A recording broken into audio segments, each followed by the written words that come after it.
Hi, I'm Cale Downen. This is Hunter Miller and Cody Miller, and we've been here today at their 12-hour track testing this Raptor 700 from ATV Scene.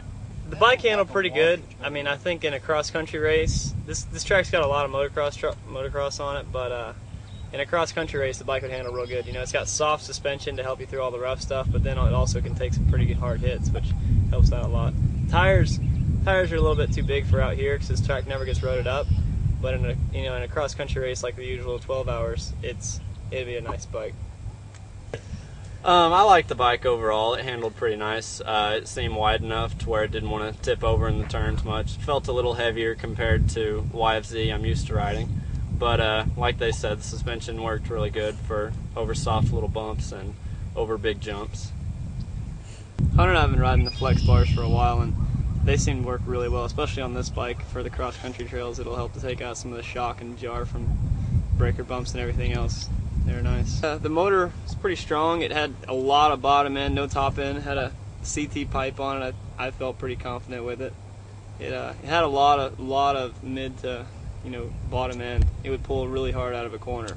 The motor was really fast. There's basically no need for a clutch on that thing. It has so much bottom end and mid-range. You just go through the gears and it pulls through whatever. You don't even hardly have to downshift in the turns. Just give it gas and it goes. The headlights seemed to work really good. We didn't get to do a whole lot of testing at night, but they pretty much made it look like it was daylight outside. Their Baja designs, they worked really well.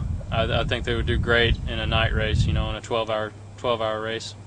All the AC products worked really good. The skid plate, the bumper, the Nerf bars. Yeah. Oh, sorry. The Nerf bars worked really good with the heel guards on there. I think you definitely need those for a 12-hour event. They definitely did a good job with all that stuff. Overall, I like the bike. I would definitely like to ride it in a 6 or 12-hour event. It's extremely fast. It's easy to ride, smooth power. It handles very well. I thought the bike worked real good for the cross-country trails. Along the motocross track, it also helped. It soaked some stuff up and had plenty of power out of the corners and everything else. I'd like to ride a 12-hour on it. Overall, I think the bike would do awesome in a 12-hour event. Like I said earlier, all it would need is probably a steering stabilizer. The shocks felt pretty good. The handling felt good. The motor has a lot of torque. You don't have to do a lot of shifting. You can keep it in a high gear in the turns and it pulls really hard out of all the turns. And just overall, it felt great. The headlights are just awesome. They would work really good at night, and the Maxxis tires, they hooked up really good. And overall, the bike was really good. Just needs a steering dampener, in my opinion. I'm Cody Miller. If you don't ride a crap turd, later, you.